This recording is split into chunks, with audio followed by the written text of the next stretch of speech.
What's up, agents, and welcome back to a Division video that almost didn't get made. Don't forget to like, share, comment and subscribe, and let's get straight into it.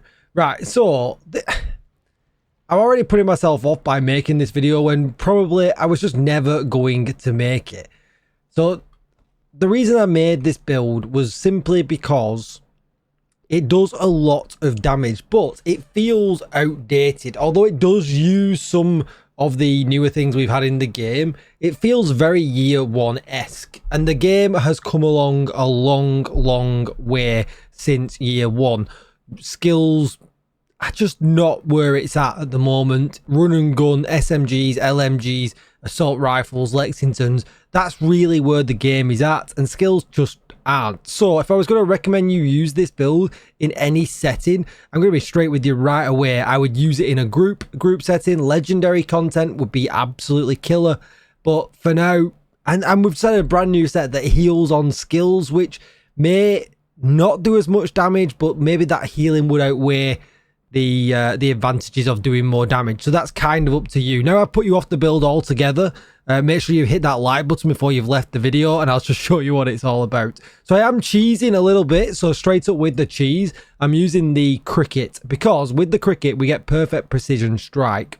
Now that sounds weird, right? Killing enemies farther than 20 meters builds up stacks. Max is 2 stacks. Hitting an enemy within 20 meters will use all the stacks and provide 35 amp damage. This talent is rubbish, but there is something that we can do with it. So at the moment you can see I've got no stacks, so I'm going to need to be 20 meters, right? So 20 meters. So we'll stand a little bit further back, and we're just going to kill this dude like this. We've got 1 stack, and now we've got 2 stacks. Right, so as long as I don't lose them stacks now, as you can see the 2 on the right hand side of the gun, I get that amplified damage for my skills. It's complete cheese. It means you can't fire your gun, but if we're going for the most explosive damage, which this build is doing, therefore this is the way to go. And you can see it's going to give us some crazy results. And with the season modifiers that we have, we can make your seeker mines crazy strong. But I'm just going to show you without any season modifiers first of all. So you can see the 5 million in the corner, 4.9 million, 5.1 million, 3.2 million. Actually, I'm pretty interested to see what a seeker mine with the modifiers on actually does, because that's pretty insane.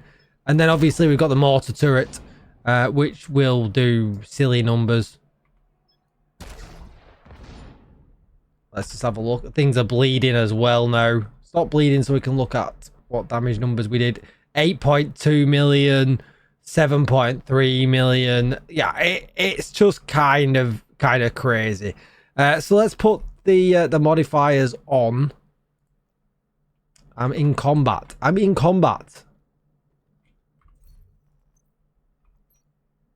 So let's have a look what we've got here. So explosive skill kills reduce the cooldown of that skill by 30%. That's probably one that you want to be running.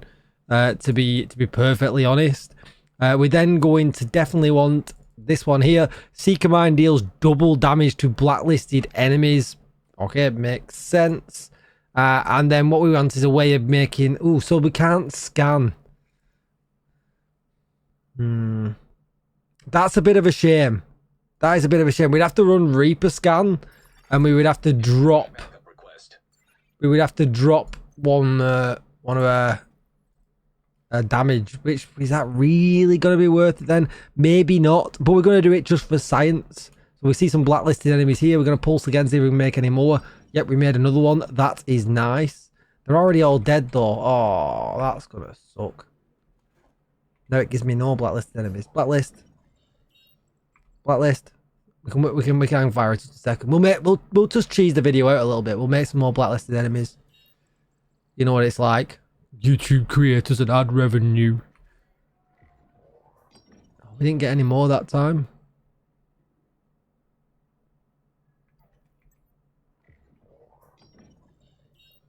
Right, I feel like let's just level up for some weird numbers.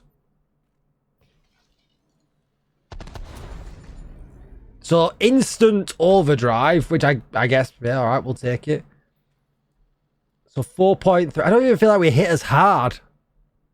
Did we lose the gun stacks? No, you don't tend to lose the gun stacks, by the way, even by teleporting. So that's something nice. So I feel like we've hit for less, which is bizarre.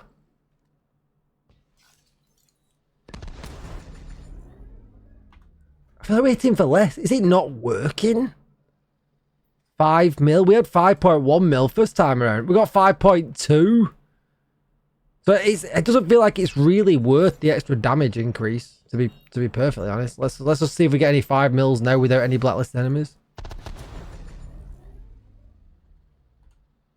Is that really worth it?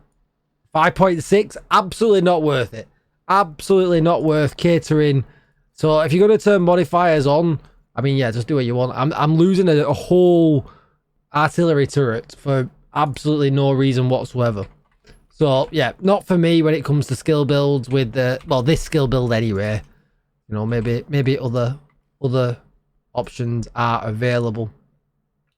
So what we'll do is now I'll go over the build very, very quickly. So this is probably the most explosive damage that you can get in a build. So obviously you would use the capacitor if they fix the cricket and the perfect precision strike. I think it's the drill that also has it on. So if you'd rather use the drill, because who doesn't like, yeah, there it is. Who doesn't like a good drilling? You could use that instead if you prefer. But I just went with this because it's got a huge mag on it at the end of the day, and it gives me more chance to kill enemies when I've not really got any weapon damage. So you can put these pieces kind of in any order that you want. The only one that's an absolute necessity is going to be the contractor's gloves, because thanks to Dodd, who reminded me, the damage to armor actually applies to the skill damage. Essentially, it works for the explosion damage, and I can show you that in just a moment when I find something I should have prepared earlier from my Discord. So I have in my Discord like a help section. Where is it? I should probably trim down my Discord a little bit. So we look at the pinned tweets, pinned posts, and we're gonna snippet this because for some reason I can't get it out.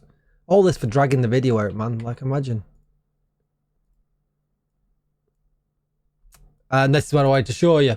So you can see here the oxidizer works with DTA and DTOC, but not much else does work with DTOC. So damage to armor tends to be your best bet when it comes to skills. You can see here the mortar turret works with DTA. So obviously DTA on the contractor's gloves is very, very nice here. I can put skill damage in and get a skill tier. But also to boot, there's a reason why damage to armor is on the cricket as well, because that also counts to your skill, which obviously when it comes to the capacitor, we have DTA built in already, so it just makes sense to put damage to target out cover on the bottom of that, because then it would count for your oxidizer as well. But if you're going to do this, we do it the opposite way around, and we put DTA on the bottom because LMGs natively come with damage to target out of cover on. So, I know we've talked all that crap, let's move on. So we got 2 Group O giving us explosive damage, and all you're going to do is go skill tier, skill haste, skill damage, skill haste everywhere. The Group O pieces are the hardest ones to get because they natively roll red, meaning the minor attributes have got more of a chance of rolling red as well. So the 2 Group O pieces might take you a while, but I went with mask and holster, giving us that 20% explosive damage. That's the biggest boost to explosive damage anywhere. We then going to go with a China Light somewhere. That gives us 15% explosive damage just for one piece. Skill haste, skill damage. I went with tech support. Now, obviously, combined arms would do more, but we're not going to be shooting, hence why we're using the cricket. So we went with tech support instead. Then we went with 2 Hana Yu for skill haste and skill damage. There is the option to go with Empress International, but that will give you skill health instead of skill haste. So either or kind of work, but obviously a bit more extra skill haste might come in more useful. Skill haste, skill damage, skill haste, and then kinetic momentum. If you wanted to do a bit more gun damage, you could run perfect glass cannon here if you wanted to, or just glass cannon here, but we're not shooting, so again, goes against the build in general.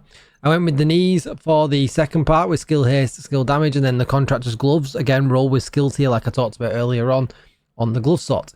Then with Seeker Mines, now my Seeker Mine is level 15, just take note of that, whereas my big boy turret is actually level 28. because it does a lot of damage. And then we went with the grenade launcher at the top because that adds explosive damage into the build as well. And it's nice for a little bit of extra crowd control when you really need it. Now, I'm going to... you don't have to use both explosive skills in this build. Although that we have got explosive damage, that's where we've put our focus. If you put in an assault drone on here, the amount of skill damage you've got in there as well is also going to be really, really good. So I kind of find that, like, if you wanted to use it, you know, a bit less clunky, because obviously this can be a little bit too clunky.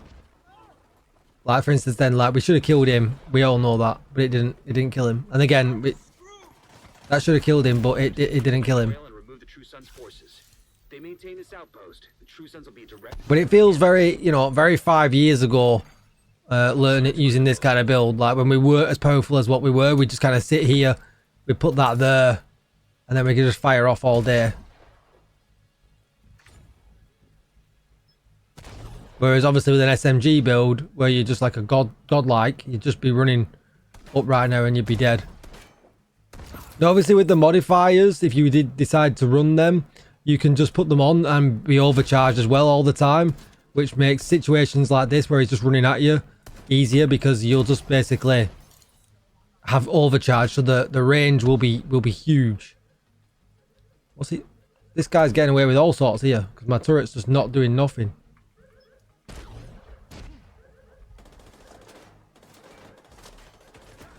So yeah, this is a great example of how bad this build is. Where's he shooting? Yeah.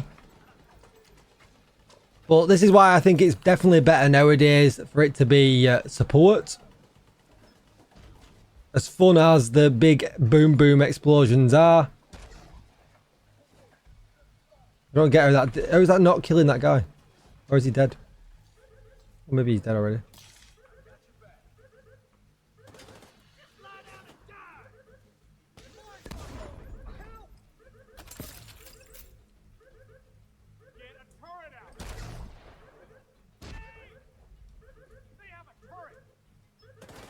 We can do a lot of damage. Like a huge amount of damage, but we are better being a support type character. But I wanted to try it out. I was trying it out really with the modifiers, because they are some skill based. I don't feel like it works.